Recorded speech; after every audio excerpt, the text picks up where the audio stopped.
everyone. Welcome to the Tech Trends Podcast, where we discuss the latest manufacturing technology research and news. Today's episode is sponsored by IMTS Plus. I am the director of Turkey, Benjamin Moses, and I'm here with Stephen Lamarca, AMT's technology analyst. Steve. Thanksgiving is upon us. How do you feel about that? I have mixed feelings. Yeah? Thanksgiving is not my favorite holiday because, like, the holiday previous to Thanksgiving's Halloween, you Sure. get candy. Yeah. I've never been, in my younger years, which I can't let go of, I've never been a fan of, like, Thanksgiving dinners. Okay.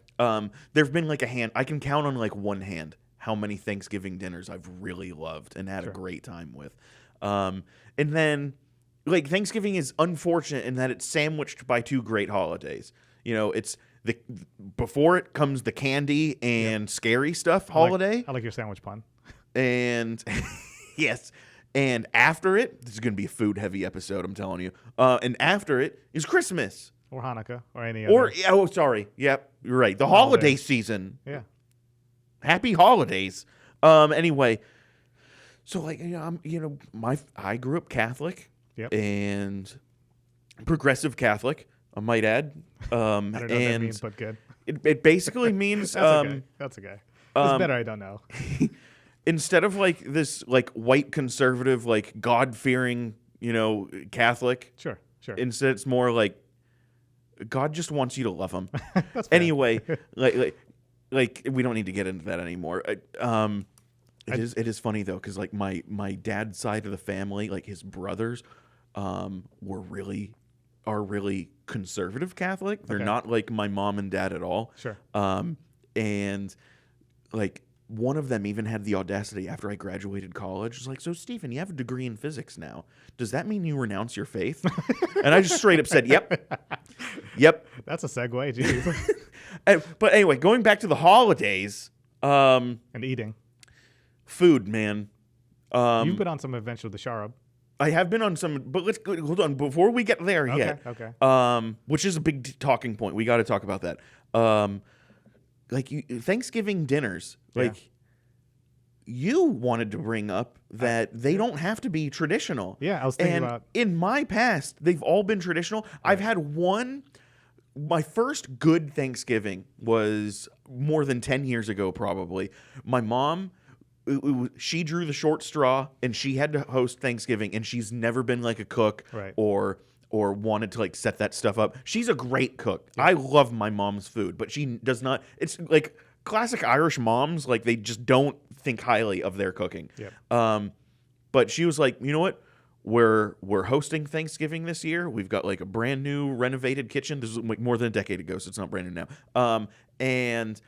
But I don't feel like doing anything, so I'm gonna have it catered." And she has, like, a couple days later, she shows, my dad, my sister, and I a Neiman Marcus catalog. Okay. She had Thanksgiving dinner catered from Neiman Marcus. Neiman Marcus was technically the middleman.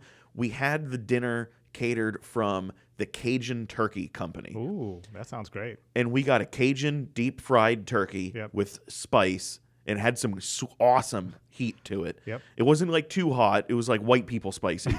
And because my conservative uncle and my granny could not handle the heat of the turkey. But we were like, this is amazing. Yep. This is like if we got it from Popeyes, but fancier. Yeah. And it was the best Thanksgiving I've had yet. My first good Thanksgiving. Like, don't get me wrong, the food's always been pretty awesome in my family at Thanksgivings. But it's just like, we know what to expect. Yeah. It's just like, to hell with the cranberry stuff. I don't Yeah. want that. But then, like, ever since that, like, Cajun Thanksgiving, Right. I've gone to some amazing Thanksgiving. It's got better. Went to an African American Thanksgiving. Oh, nice. Mac and cheese is the highlight. Yeah. Was the highlight of that Thanksgiving, and it was the best. They were like, to hell with the turkey. Yeah. They were here for the mac and cheese. Like, they focus. The Like, centerpiece. whoever is in charge of the mac and cheese, they've got a lot riding on their shoulders, because huge. that is the centerpiece. And it was like, it was amazing. We've been talking about alternatives in our house because we're going to host it for the first time in our house that we moved here a couple years ago. And we're going to do lunch instead of dinner Nice. because I want some people to have lunch and leave. So Yeah. they won't be lingering along too late. So we'll see. That's the best way to do it. That's the best way. And then we've been thinking about, to your point, we like the classics. We still like mashed potatoes, mac and Right. cheese is going to be great. Deepa loves some stuffing, but we're not big fans of turkey. So a couple of years ago, we did a chicken cook-off. Nice. We bought like 2 game hens. Deepa Nice. made hers one way. I remember when you told us about this. I did it one way. It was a great time. Everybody had their own little Cornish game hen. Exactly. They're so adorable, too. It's fantastic. Thanksgiving should really be about duck. Duck is great. Like, turkey is so, like, It's that overrated. is such... It's too big. Ben Franklin was such a troll. He's trolling us now in the future. wanting the... the bird of the United States to be the turkey instead of the eagle. He got his way with Thanksgiving. Yep. It should be a duck. Duck is so much better. Anyway. We've been... Oh, wait a minute. You go on. One more thing. We've been exploring different international cuisines also. We're thinking about like doing some Thai green curry. We're thinking about any type of like dish that has different spices in it. Obviously, with the Indian background, we're going to have some biryani, we're going to have some curries and stuff, but that's just normal food for us. That's okay. We want something a little different, so we're going to experiment this year. You know what totally belongs? I'm glad you mentioned that. You know what absolutely belongs on the Thanksgiving table? Biryani. Chicken 65. Yeah, that's true. Oh. It's good no matter how you get it. It's fantastic. Yeah. Chicken 65, man. You want to tell me about your adventures with Adventures with Sharb. So we don't have Sharb for very much longer. You're talking about here in the U.S. or just in general? Here in the U.S. Okay, thank goodness. Fortunately, no. Sharp's okay. There's nothing terminal. Yeah. It's just like, during the pandemic, Sharp got deported. Towards the tail end of like Trump's reign, he's like, get them out of here. You're not wrong. But Sharp, fortunately, we've had the pleasure of having him back in the country for the past 2 months. Yep. And we've got him until the beginning of December. Right. And one of the things that we really Americanized about Sharp was getting him to appreciate all things beef. Right. And so naturally, since he's been back here for the short period, he has made a bucket list of all of the foods he absolutely has to hit, all the restaurants that he has to hit before he goes back indefinitely. Right. One of them was Outback Steakhouse's Bloomin' Onion. He loves the Bloomin' Onion. I mean, what's not to love? Fantastic. Other than, the Bloomin' Onion has this magical way of making you hate yourself after you eat it. Sure. But, up until then, it's, the greatest thing ever. Speaking of centerpieces, they should call that Outback the Bloomin' Onion place. Yeah, they really should. But we have since deduced, long story short, we've since deduced Outback, the only thing that they have, the only thing they have going for them is the Bloomin' Onion. Right. So we go to Outback Steakhouse to get the Bloomin' Onion. We order it. We're both like, the Bloomin' Onion's heavy. We don't want that much food. Let's just get we each decide. We both decided. You know what? It sounds like a good idea just to get the 6-ounce Sure. center cut sirloin. I like a It's small the steak. cheapest cut. We're gonna get it medium rare. Nice. We each got it medium rare. It was delicious. Okay, good. It was a little tough. Sure. It was a little dry. It was a little chewy. Okay. But the crust on it was amazing. Good. And it cost nothing. We got out of Outback for less than $40 a person. Yeah. No, there were no alcoholic beverages. It would have been impressive if we could have done below $40 with alcoholic beverages. And then I was telling Shara, I was like, she was like, or he was like, I wish Melissa was here with us, Right. because she had her first conference this week. Yep. But more about that later. I was like, yeah, Melissa actually hates Outback Steakhouse. She worked for a few years growing up at Longhorn Steakhouse and is super snobby about it. And it's like Longhorn is the proving grounds for people where people have to work before they can work at Capitol Grill, which, as we know, is a fancy U.S.-wide steakhouse chain. Right. Capitol Grill does not make anything bad. Right. Is it the best steakhouse ever? No, but it's not far from it. It's a high-end steakhouse. And it's a chain. It's Sure. probably the highest, the best chain in the U.S. Okay. We'll talk about that in another episode. Sure. Anyway, she was always like, Longhorn is like the proving grounds for people who want to work at Capitol Grill. And I was like, yeah, okay, whatever, BS. Right. Calling BS on that. So, long story short, Sharb and I decide, let's go to Longhorn Steakhouse, in the next few days. Right. Get dinner there and compare. We'll get the same thing we got, minus the bloomin' onion. Sure. Because, only Outback has that. Right. We'll get the signature appetizer at Longhorn Steakhouse. We did this last night. We go to Longhorn Steakhouse for dinner last night. We got their Wild West shrimp, which is their signature appetizer. We couldn't finish it. It was delicious. Wow. Don't get me wrong, but like Longhorn Steakhouse.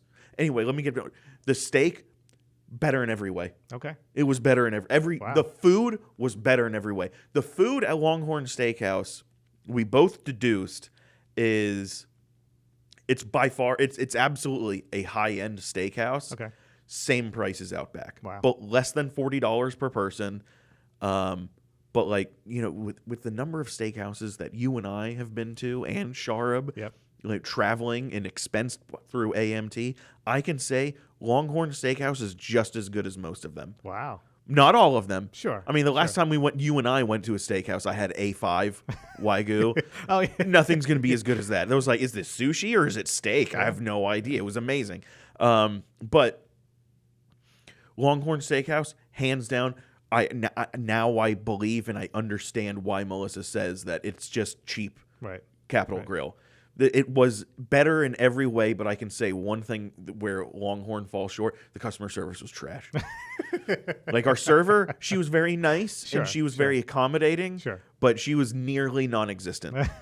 Sometimes you want that, but Sometimes you do, to be fair. there's a balance. And like because there was so much time before like she came to our table, we had plenty of time to look over the menu. Right. And Sharb and I knew exactly what we wanted to order. Yep. So when she finally showed up, we ordered everything else. Right. We ordered everything at once. Yep. Everything came out at Oh once. no.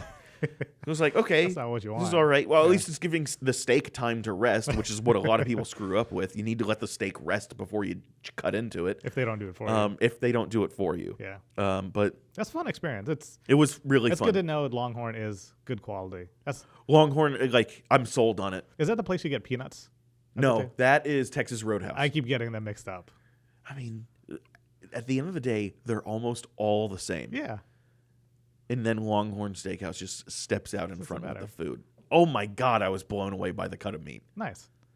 Steve, can you tell us about today's sponsor? Today's sponsor is IMTS Plus, the people behind technology, the stories driving the future of manufacturing, the thought leaders and people like us creating the products, the opportunities, and solving the challenges for our industry.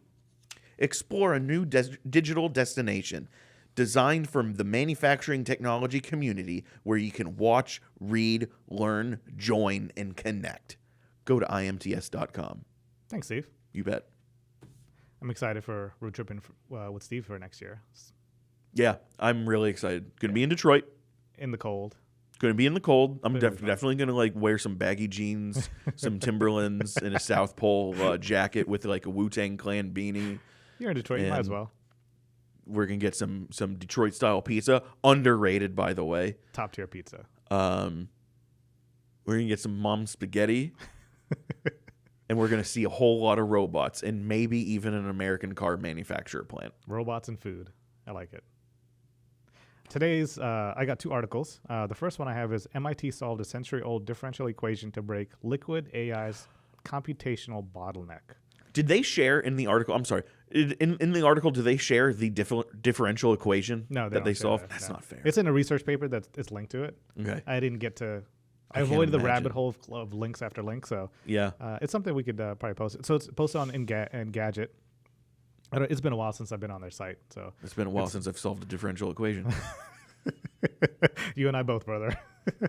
So for machine learning, it's the application of an algorithm that's solving an equation over and over again to get you the answer you're looking for. So, it's like in vision system.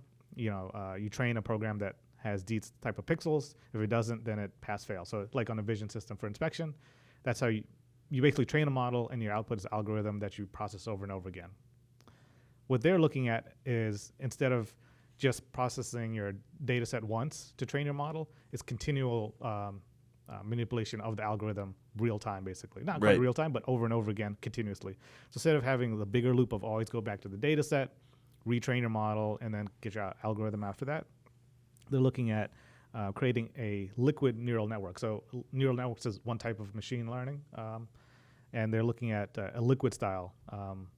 And they're looking at models requiring time series data to operate. So think of like autonomous driving vehicles. Yeah. And they're looking at other type of tasks like pacemakers, monitoring, weather forecasting, investing. So it's a really broad spectrum of applications for this, where there's a time sensitivity to the process. And previously, the reason it was expensive, it's very difficult computationally. Like the hardware required to actually process all that data is too much. And the cost of running that, so you're probably talking about like transferring the data to a cloud and having a big set of servers running that analysis. So what they did is they simplified it by solving an equation at the neuron level. So within neural networks, they look at, it's very similar to how a brain is mapped. So they have neurons communicating. So they're looking at how to construct and running the equation through less neurons, basically less connections, and running that faster and requiring less computational power. So it's an interesting look on machine learning. Right. Two sides of that. One, the computational power of required that's needed for machine learning. And we gloss over that a lot, where we assume a lot of edge devices can do it, which is fair. But when we're looking at really difficult and time-sensitive processing, well, that requires a lot of power that the edge computing may not have. So it's a very interesting look. And also, what I'm really interested in, how confident they are about introducing new data into their liquid equation, right? So previously, you would run the model, determine your confidence level, run some forecasting, and see how confident you are. If the algorithm's constantly being updated, how do you verify your confidence level in the future? So I'm really curious to see the impact on like the manufacturing floor about this, about reducing the need for the computational requirements. And we're going to talk about AGVs in a little bit, where that directly applies. Sure. So. This is a fascinating article, and this will make your brain hurt, as it's already making mine hurt again for the second time. Because admittedly, and I want to open with that, I was not the strongest student in differential equations. Right. Actually, I wasn't the strongest student, full stop. I failed differential equations a handful of times until I eventually passed it after I took quantum mechanics, which differential equations was a prerequisite to, but I needed to apply differential equations to be able to understand them. So actually taking quantum mechanics first helped me get it. But some of the takeaways that I got from the differential equations class was that if you're doing not predictions isn't the right word, but like simulations, right, then that is a bad algorithm. Sure. And you implement or you incorporate or employ differential equations to realize the algorithm instead of simulating it. Right. For example, like a simulation of a differential equation would be employing like Euler's method. Sure. You're getting close to what you're looking for, but you're not getting. It's not, after so many iterations, it's so far from. It's why weather patterns, like when you watch the news to see what the weather is going to be, don't look at it past 2 days. Right. After 48 hours, it is a wild guess. And it's entirely wrong. Differential equations helped me see that, taking that class. Sure. And what I'm getting out of this article is, in the past, up until MIT finally did the work, everybody's been using a bad algorithm. Sure. And nobody's implemented differential equations. And now by using a classic but somewhat difficult form of math, now we're getting better automation patterns out of it. Yeah, I think your scenario of being able to forecast longer is a very good prediction of that, or use case of that. So to your point, it's instead of approximation, getting to an actual equation, right? So I think it's really cool. We'll see the result of this. That's high octane stuff right there. Yeah. Thanks, MIT. Thank you so much. Of course, it's MIT. Steve, you want to tell us about AGVs? Yes. You got All some right. controversial topic here. So last time we were here, let me buckle up. you know, our last episode, which was 47 minutes, I didn't have the chance to go into this, so I'm going into it now. A month or so ago, actually like 2 months ago, Boston Dynamics came out and said, you can't put a gun on our robot dog spot, our quadrupedal AGV spot. Sure. You can't put a gun on it. Good. Whoever at Boston Dynamics, I know I've got his name somewhere here, but it doesn't matter. Whoever said that clearly underestimated the deep pockets of firearms enthusiasts and gun tubers, for that matter. And like within 2 weeks, somebody on YouTube put a gun on a robot dog, on a quadrupedal AGV. And then the same person at Boston Dynamics comes out again and says, please don't put guns on our robot dog spot. Right. Like, and I understand their intentions. They don't want to see their product, which for the longest time was already a little too creepy and scary. Right. And now we've more accepted Spot, the quadrupedal AGV, into our lives. And I really want one now and want to make sure Charlie's not afraid of one. Right. And we want to even do some advertising campaigns for AMT. We've been in the talks of it with exhibitions about getting a Spot to help promote IMTS Plus and whatnot. I understand why, and you don't have to talk to Andra for very long, to find out that it's not a good look to weaponize automation, right? Even though, play devil's advocate, like automation came from weaponizing it. We talked about that before in the last episode about augmented reality came from heads-up displays. Sure. Which came before they were put in cars, they were put in fighter jets. Right. So the pilot would know where the guns were shooting. Yep. Automation, I feel like, started with weaponization. What do you think the AIM-9 is other than a suicide robot? Right. And taking a step back, I mean, the past couple of years, there's been a lot of workers within big corporations that are very against getting into a lot of defense. I think there's a lot of, and I absolutely respect that. I definitely respect everyone's opinion on what their product serves. If they weren't interested in being part of the defense machine, I think they have the right to choose. Yeah. Right. So it's an ongoing battle. If you're part of, like, Microsoft is deploying augmented reality glasses to the military right now, and we talked about how it's making everyone nauseous. But going back to the point of, if you're working on that, you're working on AR glasses. Would you have expected that in the defense? Who knows? And to have a preference in that, I think that's completely reasonable to expect a preference on not being part of that. I mean, yeah, and it's just like the whole point I'm trying to make is you can't expect something to not go in the direction of weapons, because the technology came from weapons. Sure. Microprocessors, I mentioned red dot sights earlier in augmented reality, but microprocessors. Why do you think they wanted to make powerful small chips? To put them in guided rockets? Wasn't one of the first use cases for Spot to carry equipment for the soldier? Yeah, it was to be a mule. Right, exactly. So like the soldier could carry weapons and stuff instead of like rations and whatnot. I love me a good ration. So what happened next? What happened next is Boston Dynamics pleads with the public, please don't put guns on our quadrupedal AGV. And I'm like, okay, fine. Sure. Well, a couple days later, China's put a gun on a quadrupedal AGV, and the quadrupedal AGV that they had probably wasn't a Spot, but I can almost guarantee you that it was derived from the same patent. Yep.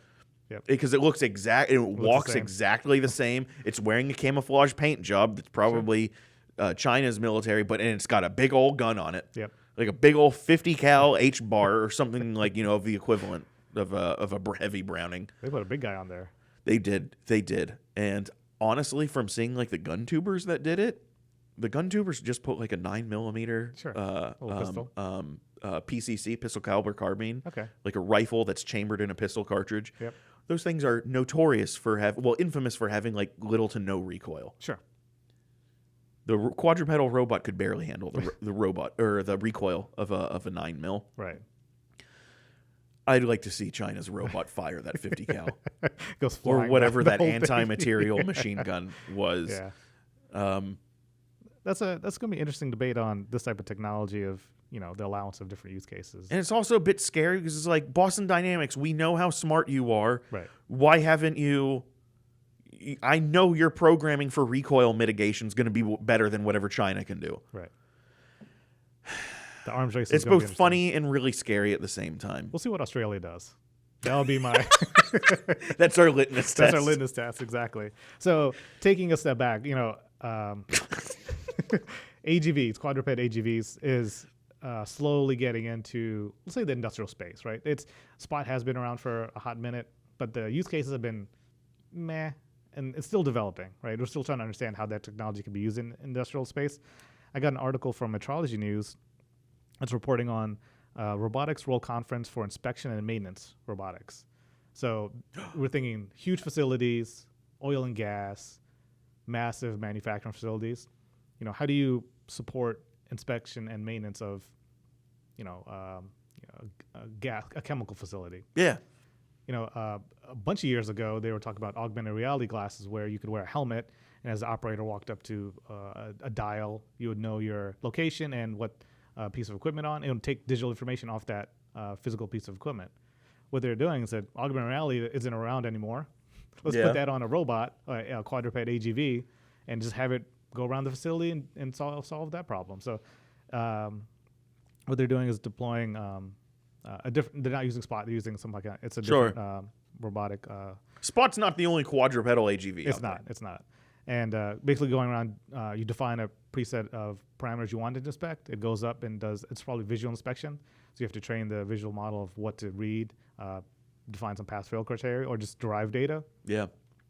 And you're talking about massive facilities that are miles and miles large. So having this roam around, get the data that you need, verify a pipe's not cracked, verify things are in place.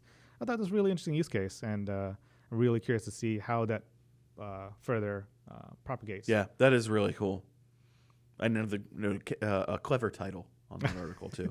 Good job, writer. The article is "Automated Plant Inspections Become a Walk in the Park." Because it's literally a quadrupedal robot dog walking around the plant. One thing that I have seen from the YouTube videos that I've watched of people who bought quadrupedal AGVs. Yep. And there's got to be a shorter term for that. That I'm just we'll make up a term. Robot dog. One thing that I have seen is like they don't fall over very often. Correct. And all of like the programming and software engineering to prevent them from falling over prevents them from high siding. Sure. That's their like primary focus and concern. The dog high siding. What that means is, let's say the quadruped is walking around a corner to the right, is walking in a right hand curve.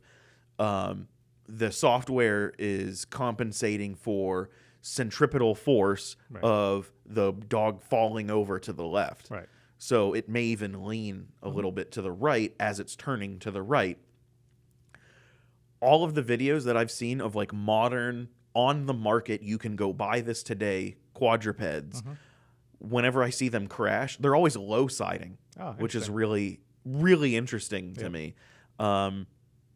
Which is low siding is when the legs slip out from under the animal. So low siding, like the quadruped, if it's still turning to the right, it falls to the right because its feet slip to the left out from under it. And it's just an observation that I've made, and I found it very interesting. Very similar to motorcycle dynamics. Yes, exactly. Which is why I use the term high side and low side. Yep.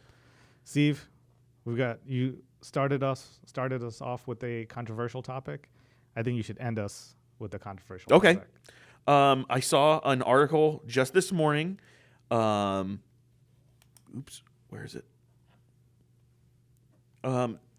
Paving the way for Industrie 5.0 and cobots. Instrumentation Monthly. All right. So we've heard Industry 5.0 before. Sure. Only a handful of times because, frankly, we still haven't attained Industry 4.0 across the industry yet. Right. I mean, in some cases, there are still people stuck on 2.0. But that's neither here nor there. I want to bring up this article because this is officially the first Industry 5.0 mention and article that has popped up in my personal Google feed. Yep. Not like MT Insights, Tech Trends. I've seen it there before, but like in my personal feed, I feel like when I see something there, it's made the mainstream. Yep. So this is the first time in my view, Industry 5.0 has hit the mainstream, and I'm really excited. I've got two key takeaways from here. Sure. First, let's do the positive professional one, which is, I told you so. The article basically says collaborative robots, cobots, are foundational in adapting Industry 5.0. Wow. In adopting it. So I've been saying that for at least the last year, maybe more. Sure. I've been saying that automation is foundational to the future of technology, which is almost a perfect executive summary of this article, but specifically cobots for Industry 5.0. So I'm really excited about that. I get to say I told you so. And my other takeaway is this article, Instrumentation Monthly, is like a magazine or an editorial for the website is instrumentation.co.uk. This is an English publication. That's correct. What do they know about advanced manufacturing? As far as I'm concerned, it's two blokes in a shed making stuff. Oi, look. This is what they call the cobot, isn't it? And it's just... It got you excited and let you down at the same time. Yeah. It's like, here I am thinking this is like a forward-thinking publication, and then they hit me with, oh, it's just English. It's probably an American author. They probably have one cobot over there. In the whole nation? Yeah. It's funny the AMRC is going to not like us for this. Well, do better. Do better. Look at your auto industry. You guys made the McLaren F1, which is thank you, Gordon Murray. I think he's a Scotsman. That's 1,000 years ago. That was the 90s. Yeah. They could only make 100 of them. The pinnacle of automobile. It was the pinnacle. Well, now he's making another car, but like it's not out yet. The T something. .50. Yeah. A big old fan in the back. Oh, he also has a design for the perfect sub $30,000, probably sub $40,000 now, thanks inflation, sports car that he's like, I'm not going to make this myself because it's not going to hurt my brand, but like I've built my brand as like the pinnacle of sports car technology. I've made this affordable sports car design and blueprint and schematic, if you will. I'm not going to make it on my own brand. Sure. And it's going to cost me too much because it's supposed to be mass produced. I'm English. I can't mass produce anything. So he's trying to sell it to another car manufacturer. Nobody's bought it. No, nobody's bought it. And I really hope somebody does because it's Gordon Murray. Sure. Yeah. That'd be awesome. Yeah. Steve, this was a great episode. In the comments, let me know what your alternative Thanksgiving dish is, or just email me. Send me a picture. If there's any angry Brits out there, yeah, they don't have to use computers. Too bad you can't. I'm not going to say all that. Too bad you can't celebrate Thanksgiving. Where can they find more info about us? amtonline.org/resources. I kept wanting to say AMT News. amtonline.org/resources. That's it. That's where you find us. Thanks, Steve. Like, share, subscribe. Enjoy Thanksgiving. Thanks, man. You too.